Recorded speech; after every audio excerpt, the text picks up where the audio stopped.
I Barely Got Here is a collection of stories and conversations based on 24 years in law enforcement. You have the right to be disturbed by some of the content or disagree with the viewpoints. Anything you hear can and will be dosed with sarcasm and dark humor. You have the right to know that discussions will often be graphic with language and themes that are intended for a mature audience. Do you understand your rights? Then buckle up, Buttercup. We're going 10-8. Hello and welcome back to I Barely Got Here. I'm your host, Kevin Booncher. And today I've got a friend of mine in here named Ross.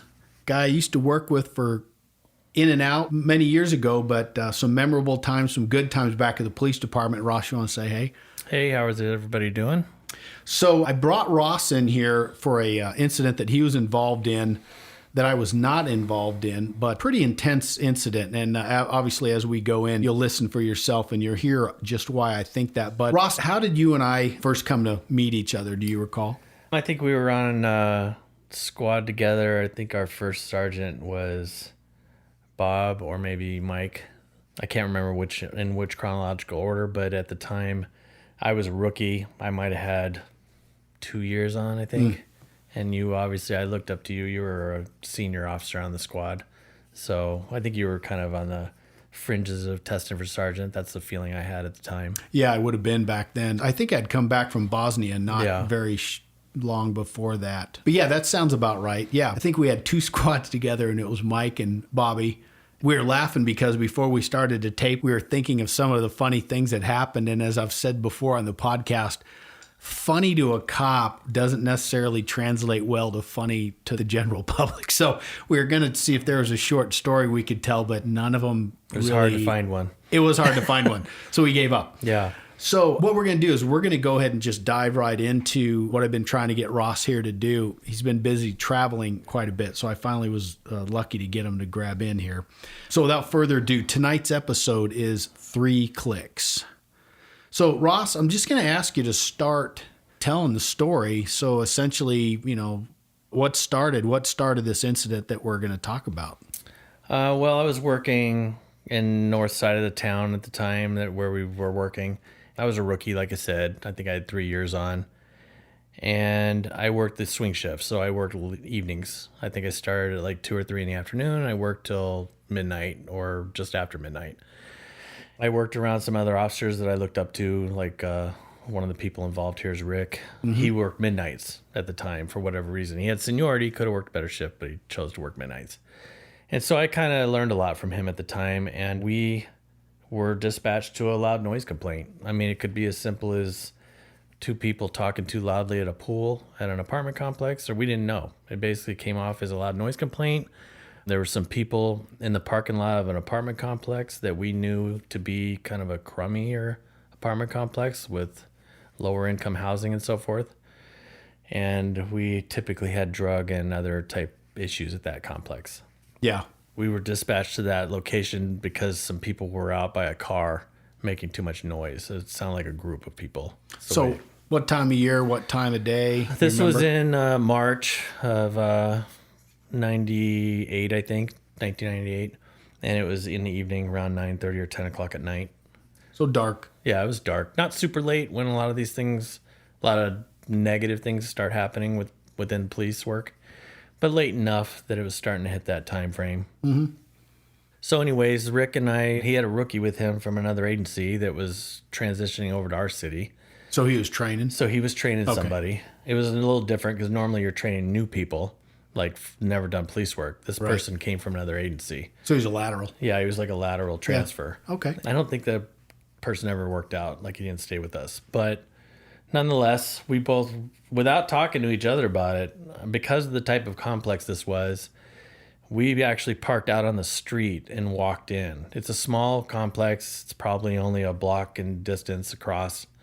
And there's maybe, 70 people live there, 70 different apartments. So why would you guys park your cars away from it and just walk for in? Safety factor for us? I mean, whenever you're dealing with people that are a little higher risk, you generally want to give yourself a little lead time to kind of think things through as you're coming in and want to be a little more element of surprise. Right. In this particular case, we wouldn't have gone into this complex probably any time, but just rolling in and parking our cars.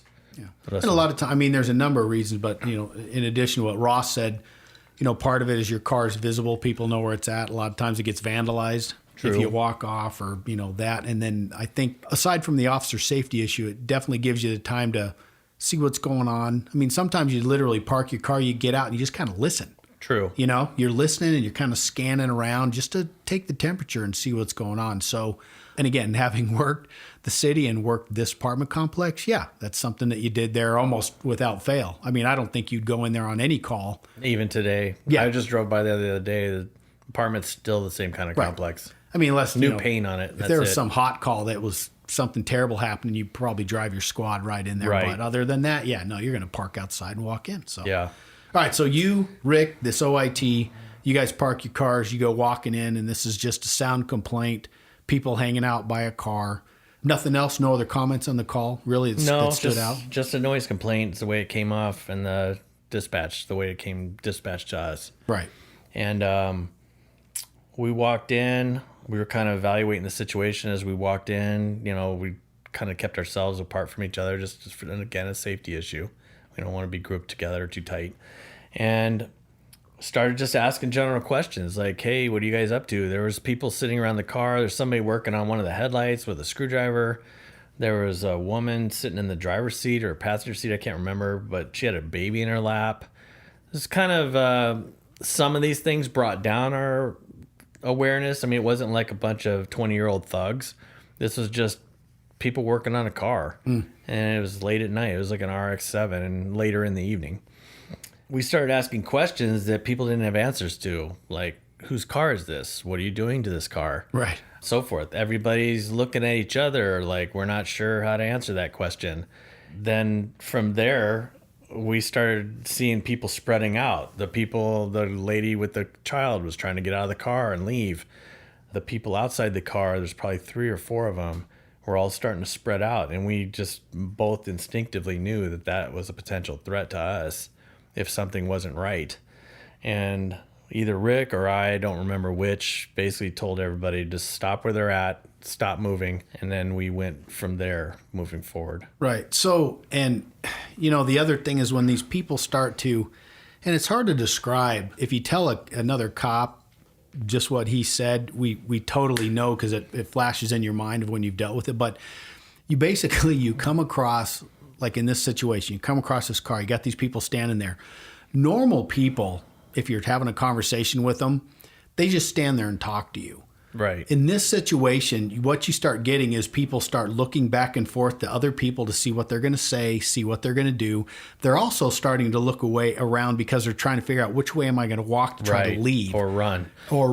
And so when you start seeing that kind of behavior and that kind of activity, that's exactly what Ross is saying. That's when you start going, something's not quite right here. You know, when you start seeing that type of behavior, aside from the fact that, like you're saying, as you start to expand that area of responsibility, I guess is the best way to put it, with these people that are getting out of your peripheral vision. Like, when you first came up, I'm assuming you probably could see everybody with your eyeballs facing the same direction. Correct. Whereas when they start to disperse, now you're trying to keep people in your peripheral.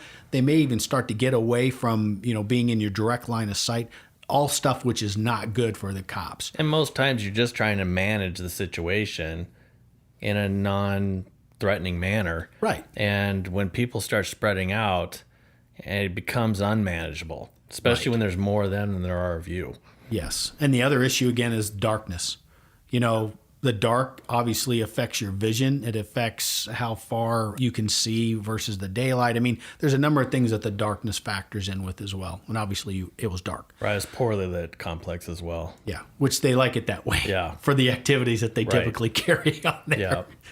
So we're back to the car. So you make contact, you're asking the questions are not getting answered, especially, ownership of the vehicle. That's not normal. You don't walk up to people working on a car. Someone's going to say, yeah, it's my car, or it's his car, or hey, it's my wife's car, or whatever. You getting all that. Basically, the look side by side at each other like, oh shit, what are we going to say? So they start to kind of disperse. You guys start thinking, okay, spider sense is tingling a little bit. There's something more going on here. and take it from there. So we basically felt, I know I did, and I'm sure Rick did too, we need to freeze the situation. Things were starting to spin away from our control. And something's not right. We knew it, but we didn't know what. It was starting to look like maybe this car's stolen or something. We don't know for sure, but Rick and I were obviously not able to have that conversation. Right then. And which, again, given the area, would not be uncommon for a stolen vehicle to be there. No, not at all. Right. Okay. So anyway, one of the subjects was standing. We basically told everybody to stop where they're going, told the women to sit back down, and we started latching on to people to do pat downs to make sure nobody was carrying weapons or were a threat to us somehow. And in my case, there was a person right next to me that was starting to walk away towards the apartments, and I said to him, "Hey, hold on, I need you to stick around." And he explained to me, and it was a rational explanation, and said in a calm manner, "I just lent these guys some tools. I only came down here to find out when they're going to be done with them. It's getting later, and I want my tools back." And I said, "Well, let's just hold on right now. Let's not go anywhere quite yet." And when I grabbed onto his hands and placed them behind his back to just control his hands, not to cuff him, he kind of jerked a little bit away, just slightly. And I just impulsively kind of took my other hand and pat him on the back and said, "Just relax. I'm just going to pat you down real quick, make sure you don't have any weapons."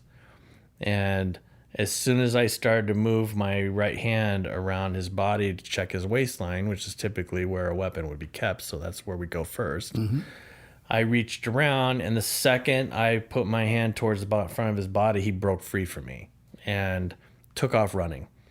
So I'm going to jump in here. I just want to... So let's talk about, just so everybody understands, what a pat down entails. So a pat down search is essentially if an officer, and again, you can't just walk, well, you could, but you shouldn't. You can't just walk up to anybody on the street, regardless of the situation, and start laying hands on them. Right. We don't do that. No. Good cops don't do that. No. There has to be some articulable reasons on the cop's part and what they know at the time, not later, to say this needed to be done.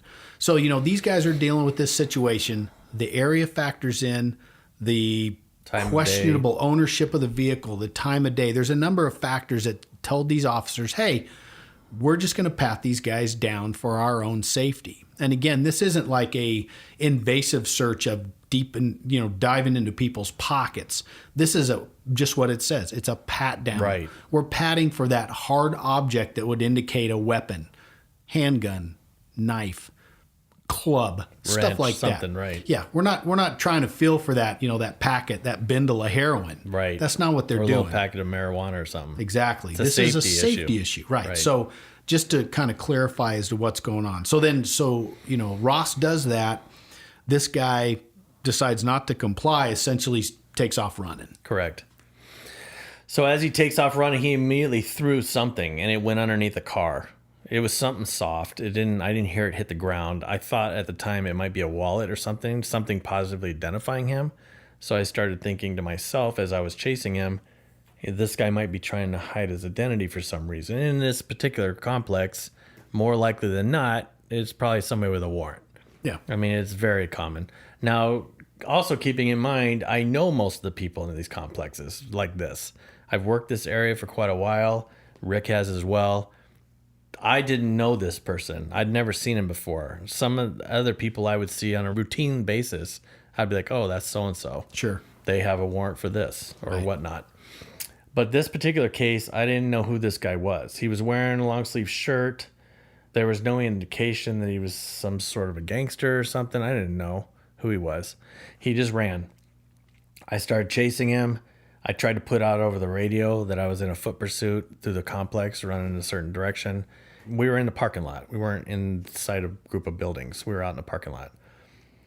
I later learned that Rick started immediately setting everybody on the ground, having everybody sit down so he had better control over everybody. He's trying to manage now. There's two of them. One of them a trainee, and they're trying to manage 4 or 5 people by themselves now because I had to leave. Right. So let me ask you this. If you don't have a crime, why do you feel like you chase this guy? And it's a rhetorical question, obviously, but I want people to understand that, because again, especially given climate, we talk about when police need to take further action other than just walking up on a scene and saying hello to everybody, the question could come up, well, you didn't have a crime. Isn't this guy legally okay to run away?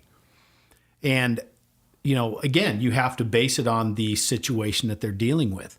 If this was, we walk up to this guy on the sidewalk, hey, I want to talk to you, and he turns and runs away with nothing else, then yeah. You just get in the car and you drive away. goodbye. You let the guy walk off. Right. But in this situation, again, we train and we, quite frankly, pay cops to be investigators. Right. You pay them to go find out what's going on. If we didn't, we'd have a heck of a lot more crime. So they roll up on this thing. There's something weird going on. And when somebody takes off running from something like that, we call that a clue in the biz. Right? Exactly. You call that a clue. So you know what? You could have somebody, again, raise the question, well, why'd you chase the guy? Well, let me ask you this. If there's guys hanging around your car taking parts off of it and the cops showed up and they took off running, would you want them to just let them go with parts of your car? Or do you think you'd want those cops to chase them and try to figure out what's going on? Right. That's kind of the simple answer. There could be a body in the trunk of the car. There could be a body in the trunk. No idea. There have been, cases where simple vehicle stops are initiated that end up involving homicide suspects. So again, just to kind of play the devil's advocate here, I want to explain why, Ross chased after this guy. So, and generally in police work, everything is a totality of the situation. You can't put your finger on any one thing that made you do this or that. It's always, you're constantly evaluating the situation minute by minute, second by second. Second by second, fractions of a second. And you're making decisions based on that. You might think this is a dangerous situation, and 2 seconds later, you find out some legitimate information, and the whole thing downplays. It goes back to more de-escalate right back down to normal, right back down to that. But then it can go right back up again. That's what police work is. It's constantly up and down. Yeah. So you take off running after this guy. So I'm chasing after this guy through an open parking lot. It's kind of an S-shaped parking lot. So I'm chasing after him.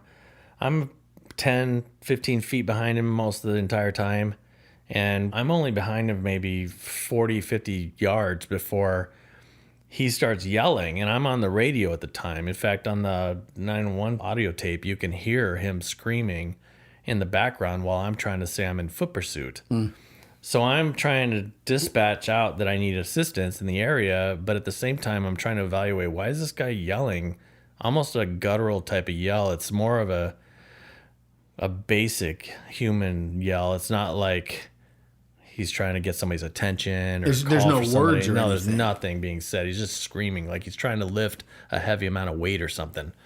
As I take a better look at him while he's doing this and I'm finishing my transmission on the radio, I noticed that he just pulled a gun out. Like it somehow came from the front of him and he was running away and with his right arm was reaching over his shoulder, like behind him while running away. So it obviously slowed him down because he was out of balance. Yeah, because he had to turn his torso to bring the gun. So now I'm gaining on him because I didn't slow down. I have to react to this situation, which takes a second or so. Right. So now I'm closing distance on him and he's pointing a gun at me. And it's basically focused. I could tell it was focused right in the center of my body, like in my chest area. How far away? 10 to 12 feet, maybe. Wow. Okay. And instantly, as I'm processing the information, I hear like one click, a second click, a third click, just instantaneously, like really fast. Like I don't know how to, but you're basically pulling the trigger very quickly. So I'm going to assume that based on your experience and the stuff that we do and everything, you recognize those clicks immediately as a gun. Yes. I mean, we do dry fire practice all the time with our guns. So you hear what a gun sounds like when you're not firing a round through it. Right. And you just hear these 3 clicks just very quickly. And then he yells, but this time it's in anger. You can tell he's pissed. Like he's pissed. And he throws what I can see now is like clearly a gun. It's a semi-automatic. I mean, even in the fraction of a second I saw it, I knew it was gray, it was black. Even in the dark environment, it's crazy how acute your senses become. Yeah. In a situation like this. And then I think that when we were talking about this too, at some point during that, didn't you actually think that it was maybe a toy gun?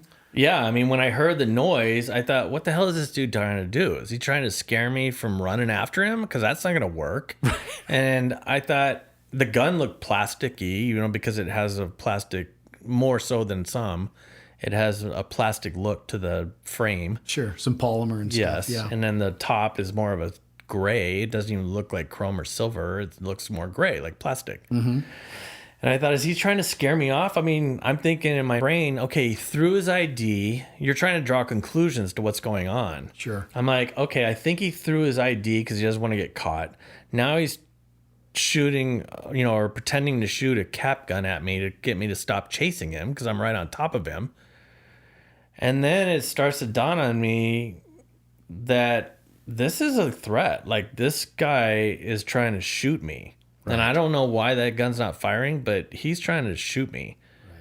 And I'm like, holy shit, I needed my gun. And then all of a sudden I'm looking down my gun barrel and I've got a sight picture on this guy. Right. And I'm like, what the? I literally was thinking to myself, where the hell did my gun come from? Right. How did that happen? How did that happen? I don't even remember drawing it. Right. And this all took place in fractions of a second. Right. Any cop that you talk to is going to be able to tell you a very similar story of when they're involved in like a lethal threat encounter. However the encounter unfolds, at some point they'll tell you that all of a sudden the gun was drawn and you were acquiring a sight picture on the threat.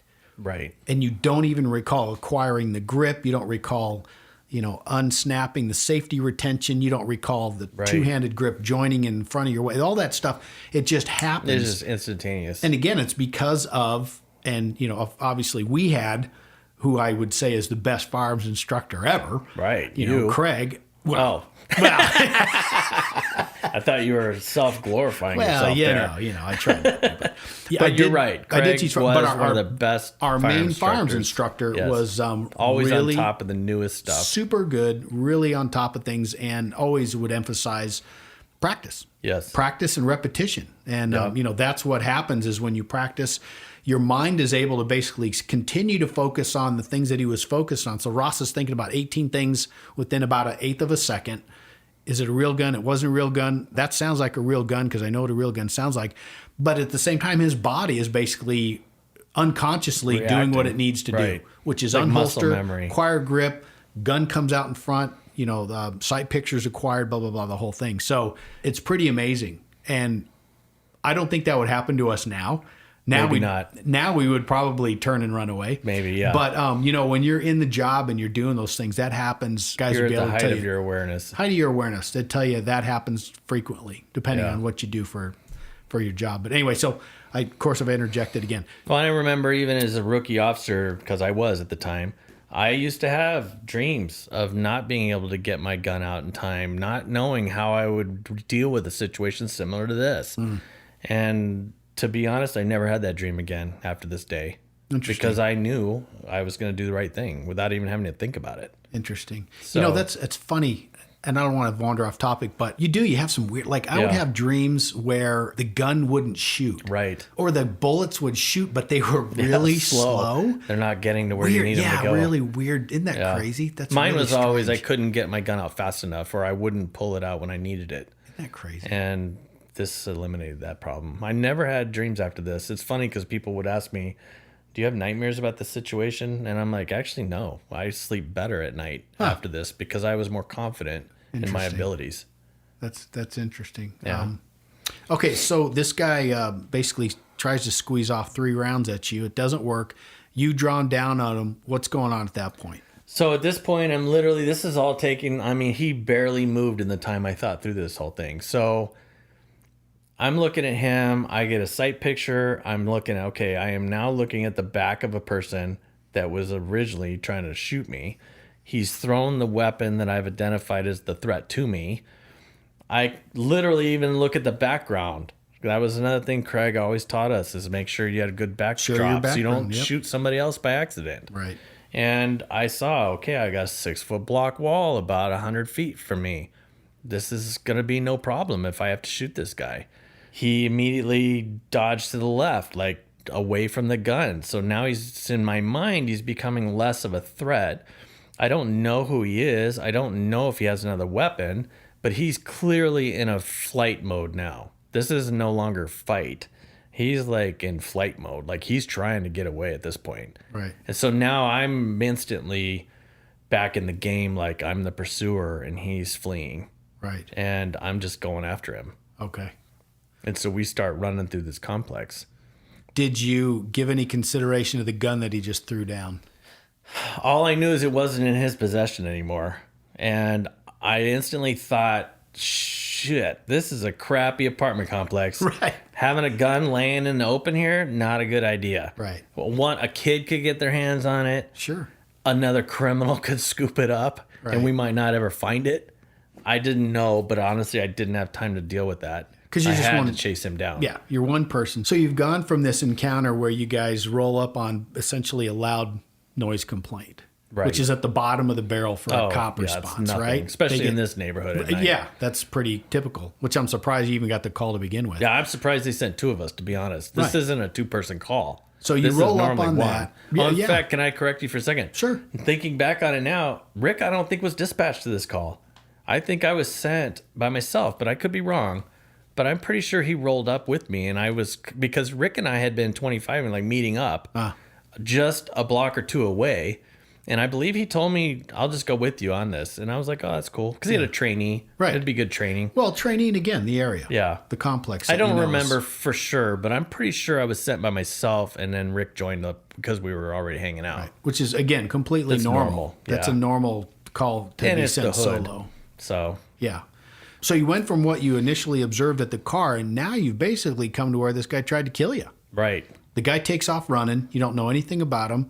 He tries to click off 3 rounds on you. Yeah. And then gun gets thrown to the side.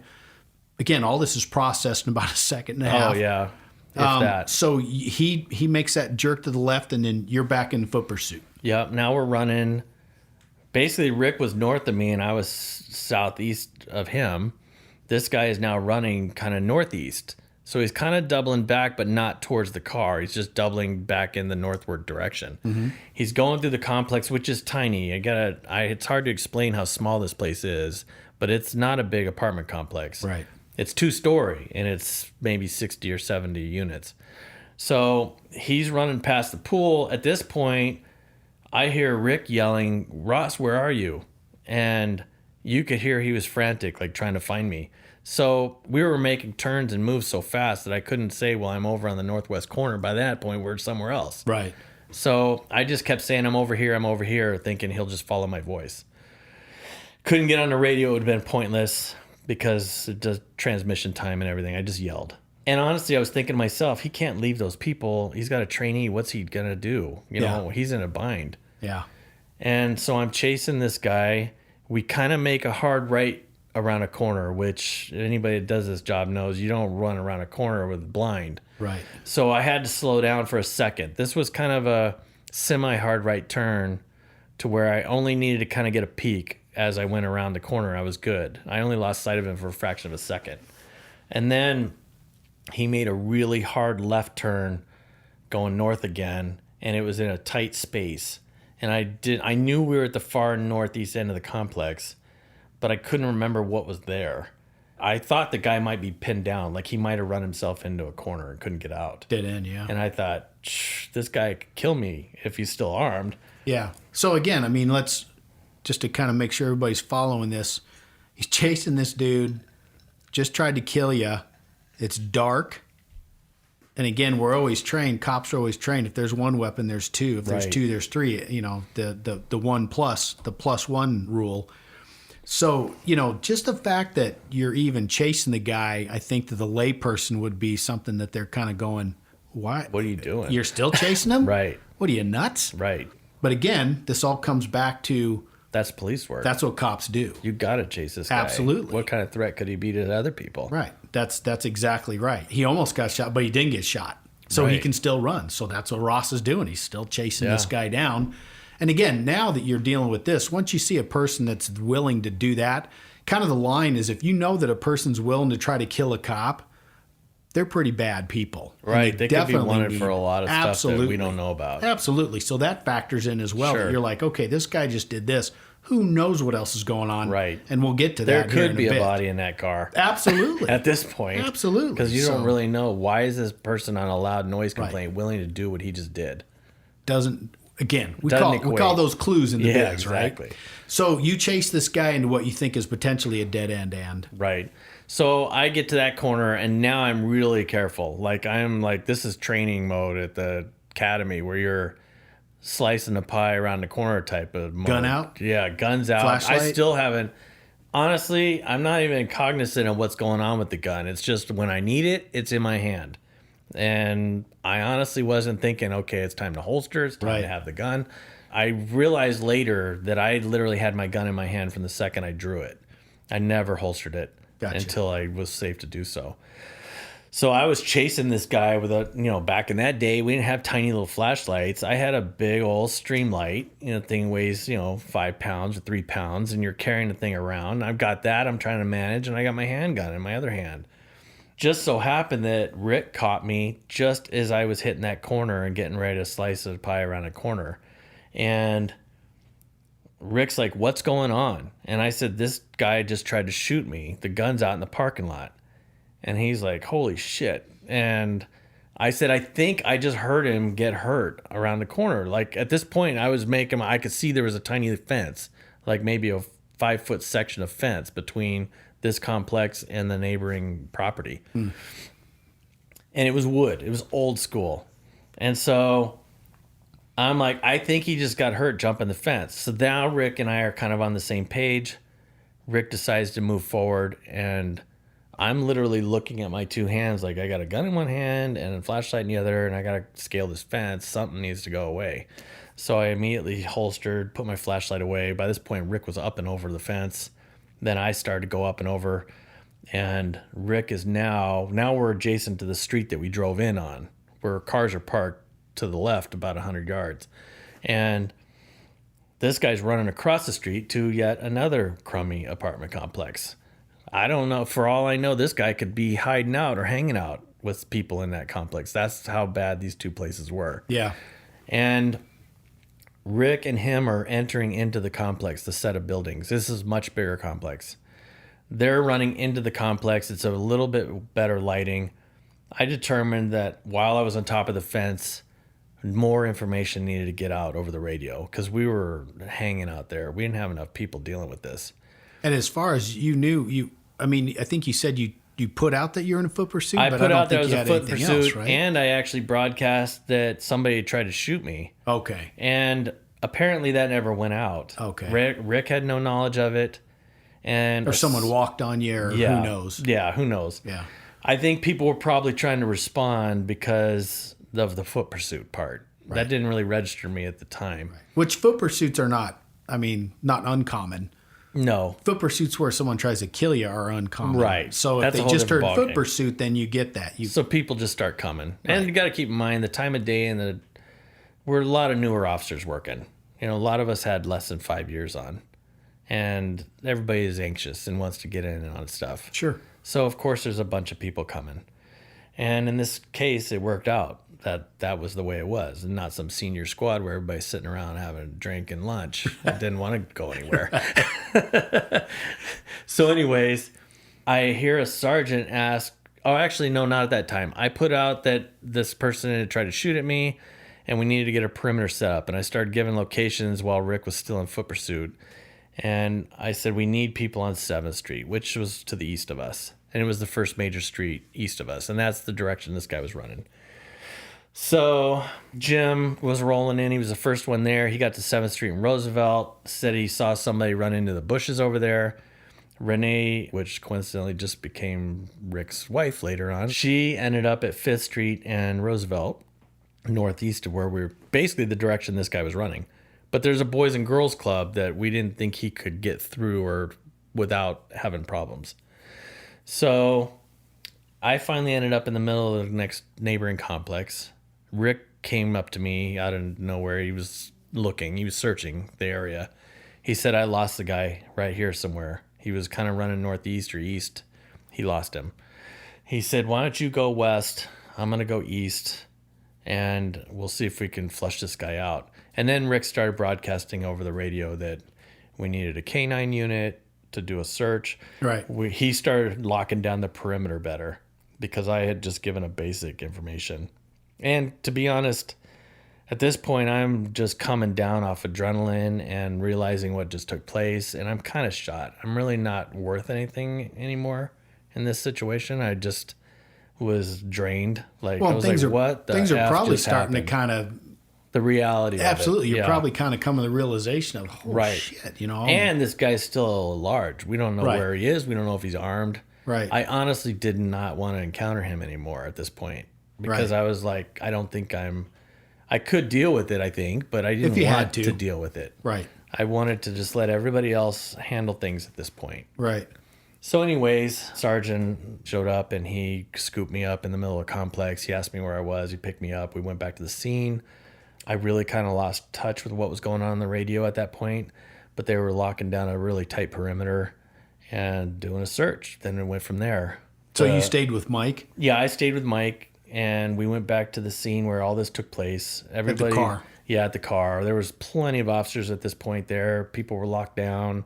I don't really remember some of the details of what was going on at the scene. I really wasn't focused on it. Mike wanted to know where the gun was.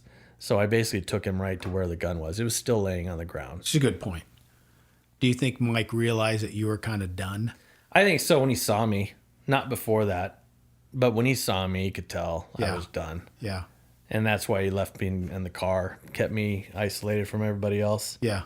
Yeah. Which I could see that. Yeah. I mean, I've seen that look on guys over the years when I was a supervisor. It's not a good thing. It's not a bad thing. It's just, it is what it is. Yeah. You know, I mean, when guys go through something traumatic, often if we can, it's a good idea to say, okay, let's let some other people take it from over. here. Yeah. And we're going to set you over here and let you take a breather and kind of gather yourself. So I'm sure he probably saw the same thing. Yeah, I'm sure he did. Yeah. We were longtime friends. We were rookies together. So you guys go back to the car. Everybody else is kind of working the perimeter, working the search.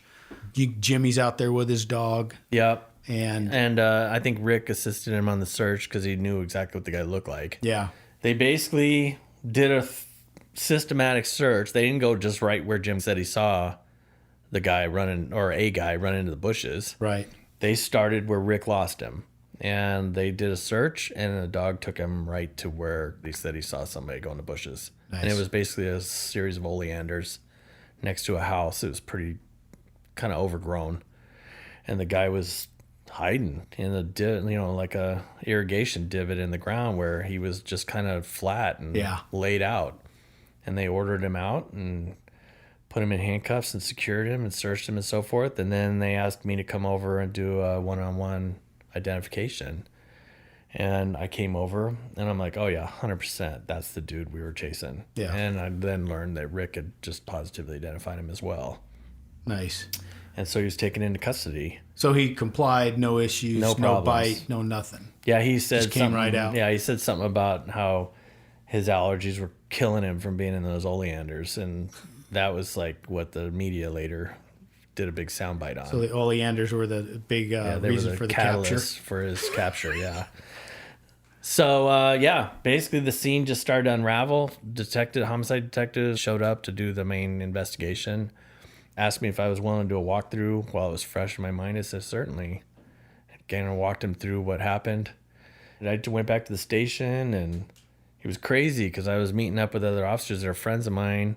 You know, we were only maybe a quarter mile from downtown Mill Avenue, which is where there's a whole nother squad of people working down there on a different channel.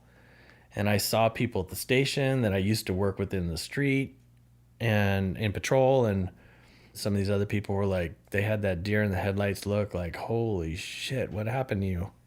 Yeah, I just told them that it was okay. And they were apologetic for not being on the right channel.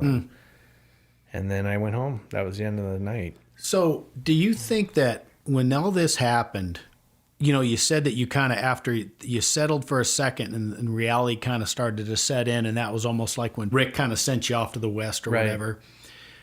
Did you sense that from other officers that were on the call? Like when they got there and started working perimeters and this is and that's and stuff, do you think that they understood the gravity of what had just happened quite yet, or were they still kind of in like that work mode? Like, I think the guys on the perimeter and stuff were really in that work mode. They had no concept of what really had just taken place. right. They knew it, but they didn't. Yeah. Like, you didn't have time to really process. Like, Correct. oh, wow. And they really had very limited information. Like, Yeah. oh, they said the guy tried to shoot him. Well, we didn't hear gunshots or whatever. Right. You know, I don't know what they were thinking, but I noticed that when you listen to them on the radio, on the on the broadcast, they seem very professional and they're taking care of business. Yeah. It's not until you have time at the station or you have time after the fact and you start to learn all the details. Right. And this is true in police work. I mean, I found in my career, when you respond to crazy calls, because, most of your career you spend hoping that you're able to physically manage all the problems that you're faced. And you are almost in denial that you can't control these things, some of them. And I think that's the way you get through your career is you think, I'm trying to be prepared for everything, but there are things I'm not going to be able to control. And you have to put those things out of your mind or you'd never make it. You'd never leave station. No. Which, again, I recall hearing about this because I was in SIB at the time. And I recall hearing about this incident, and I don't think it would have been too long since you and I had worked. No, I don't think so. And so obviously the friendship was still fairly for sure. fresh. And I remember thinking, wow, and getting details. And I think, I don't know if I sent you an email I don't remember. Or I called you or whatever, but I do remember reaching out in some form or fashion, basically just saying, glad you're still here. Yeah. Heard about what happened. Glad you're here. That's what I got from most people. Kind of a wow still, And you get that look from cops that you're not accustomed to seeing, like, holy shit, I'm glad that wasn't me. You know what I mean? They have that look. They don't say it. Yeah. They worry about you. Sure. But they look like, damn, I'm glad that wasn't me. Yeah. Yeah, just crazy. I remember it. I couldn't tell you who told me the story. I mean, we could have even been working, and maybe we worked our way up there to make sure that nothing else was needed or whatever. But crazy. Yeah, a lot of people showed up. Yeah. So let's talk about this guy's background. So what, again, totally unknown to you at the time, but what did we later find out about this guy? Well, I think I got a call at home. I can't remember who did a lot of the booking. But again, these are things that as a police officer, you kind of dread having to do, all the paperwork involved in booking. And the upside to a situation like this is you don't have to do any of that stuff. Yeah. Everybody else does your work. True. And you're like, all the crap you don't want to do is handled by other people. Well, because you kind of dealt with some crap to get there. Exactly. So, yeah, and everybody's just trying to help you. Sure. And you really appreciate I've always been on that side where you're helping others. Right. But when they're helping you, you really appreciate how much that means to you. Sure. Yeah, I got a call at home, and they called me and said, hey, sorry it's so late, but I just wanted you to know this guy's wanted for some pretty serious stuff. He had initially attempted a murder on somebody in Mesa, it sounded like. And then he was stopped later as a passenger of a car in Guadalupe, which anybody that knows that town in our city, it's basically a third world country inside of a normal first world town. Yeah, especially back then. It really is. I mean, there's dead dogs laying in the middle of the street. Nobody picks them up. I mean, Dirt it's roads. crazy. Oh, dirt roads, houses built out of plywood. It's crazy. Yeah. It's not something you would normally encounter in a U.S. town. And it borders up against a nicer part of our city, which is even crazier. Yeah. And so anyway, the sheriff's department's responsible for patrol in that area. And I guess they had stopped somebody a while back before this incident. And this person, Robert Martinez, he was the passenger in that car. And they immediately exited the car and ran, him and the driver. And Martinez apparently immediately started shooting at the officers. They were just doing a normal traffic stop. And all of a sudden, this guy's shooting at him. Yeah. And one of the officers took a Well, but is there a normal traffic stop in True. Guad? That's a good point. Right. Or anywhere, really. Well, true. But And that's a good not point what the also. public sees. Yes. But Yes. that is reality. Anyway, they did a stop on him. A ricocheted round hit one of the officers in the ankle. And we had received, I can't remember what it was called, but it's basically a crime bulletin from the sheriff's department. But I'd never seen it. It was just something, I mean, you get so inundated with paper in this job, warnings and Look out for these people. You ATLs cannot keep track of it all in your brain. Your brain gets overloaded. So, to be honest, most of the time we don't even look at half this stuff, especially if it's months old. And so we apparently had received a warning about this guy, and then he was very dangerous, and he was wanted for these multiple shootings. You know, like when I contacted him, it was a colder part of the year. It was March. At night, it was colder. And he had a long sleeve shirt. I think it turned out to be a sweatshirt. He had a tiny bit of a tattoo sticking out from under his collar. But I don't remember even seeing that. And he later, when I see booking photos of him, he has tattoos on his face. He has a bullet hole tattooed on his forehead. I didn't see any of that stuff. There's so much going on. Gang affiliation tattoos that you would have recognized. Exactly. A lot it of would that have stuff too. Definitely amped up my threat level. Right. But all that stuff was covered. Right. And I know Rick noticed some of that stuff later, but I never noticed it. There was so many things going on when we originally arrived. I didn't catch that. So anyway, yeah, he said this guy was a pretty serious criminal and definitely a threat to the public. And, you know, it was a good job catching him. And I was like in a haze. I mean, I basically was barely processing stuff at this point. I was home and done. Yeah. But before we keep going with the guy, I do want to touch on.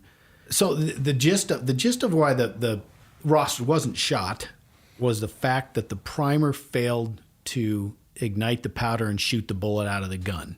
Right, and it was a semi-automatic gun. It was a semi-automatic gun. So luckily for all of us, had it been a revolver, the revolver cylinder would have just cycled to the next round. If he pulled the trigger again, the chances of 2 misfires in order are, you know, exponentially very unlikely, more than winning the lottery. Right. So it wouldn't have happened.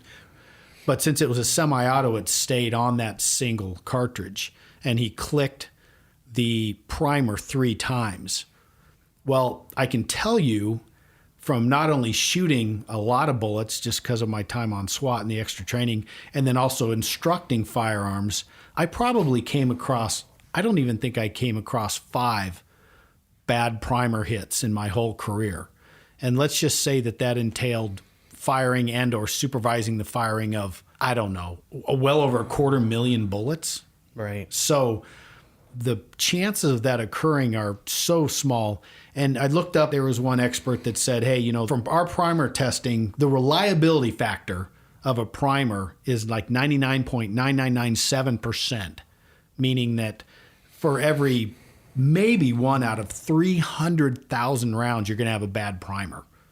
Which is, even the ballistics expert from the Department of Public Safety who testified in court said he had no articulable explanation as to why that primer didn't fire. Exactly. He had no reason to understand. There was no reason that gun shouldn't have fired. They put 10 rounds through that gun after the fact to test it. And worked just fine. Yeah, no problems. And the other thing that just even adds to this whole thing, you know, whether you believe in a higher power or not or whatever, but oftentimes what we would do is if we did find a bad primer hit, we'd throw it back on top of the magazine, load it in the gun, and it would fire. It'd fire, right. So this thing took 3 strikes and still didn't fire. Yeah. So, I mean, the odds are just exponentially crazy that you didn't have round coming at you. Right. Numerous rounds, obviously. Right. So I wanted to get that out there because it always just struck me as so, you know, I hate using the word lucky, but geez almighty, you were lucky that night, you know? That's what we all kept saying. Could have been so much worse, but... So this thing follows its course. It goes to, the guy doesn't accept any pleas, nothing. No. He goes to trial. Right. So how's trial go? So trial was interesting because I've never been the victim in a trial. You know, most of the time you're there just testifying and you're in and out. It's all business. I've never been there for the entirety of the trial as the victim. Right. And the other thing that was crazy, I'm sure other officers have experienced this. It's a little weird and unusual. Even when you go to testify, oftentimes there's other officers there to testify as well. So you have that camaraderie, you're chatting with other people before trial. This was odd because you're there by yourself. The only person that's there from the department all the time is the investigating detective, which was in this case was Al. And, you know, I had friends rolling in and rolling out. The trial was several days, if I remember correctly. You know, Dan, I think, was there. Mike showed up. Some other friends of mine. I don't recall all of the people, but it wasn't a lot. You felt alone, even when the other people were there. But you appreciate that they were there, but you see it from the police perspective. The night it happened, everybody's aware of it. Everybody's involved in it. But when trial's happening, it's months later, and people are just going about their business, doing their job. What happened yesterday is part of the past. Yeah. And just still part of your future. Like, you don't know what's going to happen. Is this guy going to get off? Is he ever going to get released from prison? Do I need to worry 20 years from now that some asshole's going to be knocking on my door and have a gun? Right. I don't know what's ever going to come from this. Right.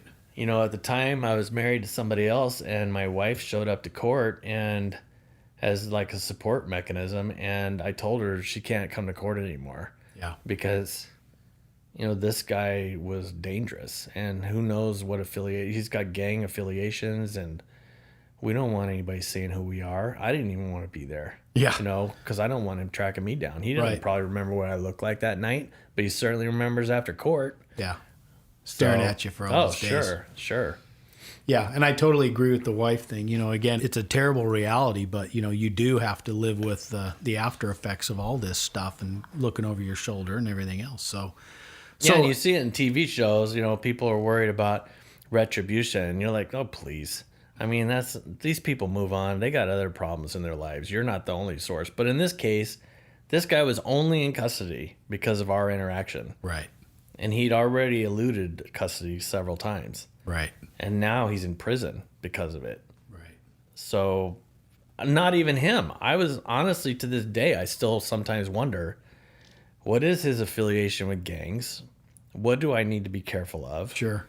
Is somebody going to show up at my house one day when he really gets it set in, like, man, I've been in prison 30 years and this asshole is the reason I'm here. Right. So I'm going to go ahead and make sure he Have gets somebody taken finish out. what I tried. Exactly. Yeah. No, So I those could totally things cross see your mind. So trial goes. What do you? Well, I'll just hit it. What were the statements that he made at the end of trial? Yeah, it's funny. I was looking through the paperwork on this whole situation before I came here today. And honestly, this thing's been bundled up in a box for years. I've been remarried for 7 years or so, and my wife doesn't hardly know anything about this story other than it happened. And my son, who's 20, has never heard the details of this story. Mm-hmm. Even my ex-wife probably only knows very little about it. My family certainly doesn't. Anyhow, yeah, this guy...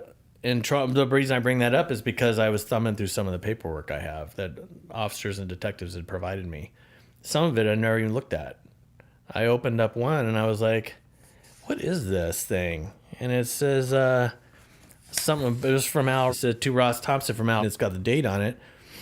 And it's got a little thing on the front that said, outside of a dog, a book is a man's best friend. Inside a dog, it's too dark to read. And I was like, what in the hell is that all about, Al? And then I open it up, and it's never been folded or opened, and it's basically a transcript of the end of the trial when the judge asked him, the suspect, Mr. Martinez, asked him if he had anything to say prior to sentencing. Right. Because obviously he's found guilty. Right. Okay. He was found guilty. And the defendant said, yeah, am I allowed to speak to me, like to Mr. Thompson? Is what he said. And the judge says, yes, but you just need to look at me. You can speak to him, but you need to speak towards me. Right. And he basically said that I just wanted to tell him, because I had written a statement articulating the severity of the situation and some of the things we just discussed about what could have happened to me. How it's going to affect how you. It how could it affect my affected you. family, Absolutely. my future. I couldn't be here. I don't have children at the time. Right. So forth. So... he basically said, in response to that, I wanted to tell him I listened closely to his speech, and I hope it's true that he feels that way, and I wish that I'd killed him. And the judge was like, okay. You could see in the transcript, like the judge was even taken back by that remark. Yeah. And he said, I wish it had been my gun that flashed in front of him instead of his life. And I thought, wow, this guy is flipping evil. Yeah. Like, he's even to the end. Yeah. His only wish is that he could have killed me, not that. No remorse. Shit, I wish I wasn't in trial right now. Yeah. Yeah. That didn't even faze him. That's crazy. Again, I think we talked, when you work a career in law enforcement, you come across a lot of people that do bad things, but they're not necessarily bad people. Right. Which is probably most of the time, right? They made bad decisions. They make foolish decisions. They're drunk, they're high, they're both, they do things. But in a couple of cases through your career, and you usually remember them, you run across someone that you see that is, you truly look at them and go, they are evil. Yeah. I mean, that is an evil person. That is someone who will never change, will never have remorse, will do whatever they feel like through life as long as it's to the betterment of themselves. Right. And this is one of them. Just came to me, but I was sent a message by the prosecuting attorney for the state while we were waiting to go to trial. And he said, oh, hey, just to let you know, your guy, Mr. Martinez, he just stabbed some guy with a pencil 14 times. And now he's up on charges for that, for another attempted homicide. Wow. And that was in jail. Right. He did that. Right. So this guy is not stoppable. I mean, he's going to be a detriment and a threat to everybody around him forever. He's an animal. Exactly. He is truly an animal. Yeah. And you and I would agree, and any cop would agree. I think the general public out there, in part because the cops do a good job, I don't think they even understand there's people out there that are like this. No, and you got to think, I mean, the city we worked in, this is a more affluent city compared to others around us. Sure. People oftentimes see a city like Tempe, which is where we're from, as, that's college town. They have college problems. I mean, we were a half mile from the college when this happened. Right. But it's a whole different world a half mile away. Yep. And they don't realize it. Well, yeah, but we border up against bad parts of other cities, and bad people end up everywhere. Yeah. And in this particular situation, this is a loud noise complaint. That's all. Yeah. And look what it turned into. Yeah, it's crazy. Well, again, he's the exception. He's a truly evil, bad person. He's never going to change. And so, speaking of, where is he now? Where is he today? So he's in the prison here in Arizona, Right. Department of Corrections. All right. I actually pulled up his file yesterday just to get us. It's funny because I wasn't really mentally prepared to see him as a modern day person. I didn't think, I always see his picture as a 20-year-old kid that I dealt with. Last time you dealt with him. Right. And all the photos I have of him are from that era. And it was interesting to see him in a recent booking photo, because I would imagine they probably update their photos on a regular basis. Sure. At DOC. When they move them and reclassify and all that stuff. Exactly. Yeah. And he's been moved out to the Lewis prison. And it's crazy because I've always been concerned about releases and stuff from prison. And so I was looking for his release information, like, especially nowadays, people are getting released from prison that should never get released. Yes. And I saw that it said something 31. And I'm like, are you flipping kidding me? This guy's got like 10 years until he's eligible to be released on supervised parole. Right. Well, then I saw it was 22-31. So it's 210 years from now. 210. Yeah. So I think we're safe. And that's supervised. And that doesn't even account for all those charges that are probably awaiting him if he does last another 210 years. When you look at his DOC record, he's got one violation after another for producing weapons and violating rules. He's got multiple those are just discrepancies at jail. He's actually got multiple charges that he's been hit with since then. Right. For assaulting people and so forth. He's not getting out ever. Right. Ever. No. I figured when he got arrested for mine, that was the first conviction he'd had that put him in prison. And he was going to be in his mid-70s before he was eligible to get out. Because he got 35 years for actually, it would have put him in his 60s, I think. But he had 35 years for my charge. And then he subsequently has had 2 45-year stints concurrent, or however you say that. Concurrent. Yeah, concurrent by the DPS charges, it looks like. And then the previous one before that had 40 years. Yeah. It's crazy. Yeah. Well, again, I think that he's where he needs to be. Oh, for sure. He's in his peer group. Yeah, he's home. Yeah. He's home. Yeah. Well, and it always brings up death penalty issues and all this other kind of stuff. Does someone like this deserve to continue to live? And I don't know. I'll bet the dude that got stabbed with the pencil wishes there was a death penalty, because he probably wouldn't have got stabbed 8 times with the piece of lead pencil. Here nor there, we're not going to go into that. I think we covered it pretty good. Like I said, I always thought that this was a really interesting story, not only from the fact of just the odds and how astronomically against you they were, that night. Yeah. But it was always a story that interested me again. Like I said, I think it was a great from training perspective as well. Yeah. What a great story for that. Talk about, things that can happen. Hey, here's worst case scenario, but here's a dude that got best case scenario and has lived to tell the story. Right. So I always remember I did use that as a training incident as well. But is there anything else, any other thoughts or comments or anything you want to add to it before we close? Sometimes and it's not necessarily particular to this case, but oftentimes when friends or family ask me, they see things on the news and why did this happen? Why did that happen? A pretty standard answer can summarize not having a negative interaction with the police. And it's just comply. I mean, that's what I always say when you see things happen. Like even in this situation, let's just say I did chase this guy and he didn't have a gun or whatever. He was just running. If he would have just complied, things would have gone smoother. Nobody would have gotten hurt. Yeah. But it doesn't really apply so much to this. But in general, when people I see or hear people arguing with cops during traffic stops, and they're making an argument, just go to court and fight the ticket. Or 9 times out of 10, if you're just compliant and honest, it may not even come to the ticket or anything. Exactly. They're just people working. They don't want to be a jerk to other normal people. But when you're lied to 24/7 at work, and then you stop some nice lady that's 40 years old that's going 15 over the speed limit, and then she's making every sorry excuse in the world for why she's doing her thing instead of just saying, you know what, I screwed up. I shouldn't have been going so fast. I'll tell you right now, from being on a motorcycle for 4 years, that person would not be getting a ticket if they would have just said that. Yeah. So. No, I agree. Again, as I've stated numerous times in different episodes, the word of the day, folks, is compliance. Yeah. Whether you argue your case in court or whether you file complaints, and in theory, if it's something that's so egregious, you'll probably have a payday from a municipality as a result. But you can't get a good payday if you get yourself seriously hurt or killed as a result of resisting that action. So, yeah, compliance is definitely the word. Anything else, Ross? No, I don't think so. Thanks for having me. I appreciate it. I know I was a little evasive in coming in. I just really didn't feel like dealing with this. Well, you were traveling, and you were traveling all over the place, I was right? traveling a lot. I've been retired 4 years now. I'm all over. Good. I didn't really feel like rehashing this whole situation, but I'm glad we did. Well, and I am too. And like I said, the crux of the podcast is help people understand the job. And I think on an incident like this, I think it might help people to understand just how scary and frightening and just the day-to-day things that we can deal with, how you can go from 0 to 200 miles an hour in fractions of a second. So, and it is day-to-day, call to call. Yeah.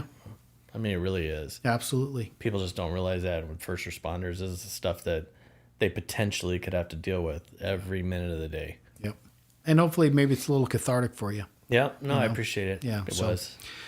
Well, with that, guys, I'm going to close this episode out. I want to thank you for listening, and if you like the show, please subscribe and post a review. And you can also ask your friends or family to give it a listen. If you have any questions or comments, feel free to shoot me an email at ibarelygothehere@gmail.com. And you can also follow me on Instagram and Facebook. And with that, Sam42 and To Paul 12. we are 10-7. Take care.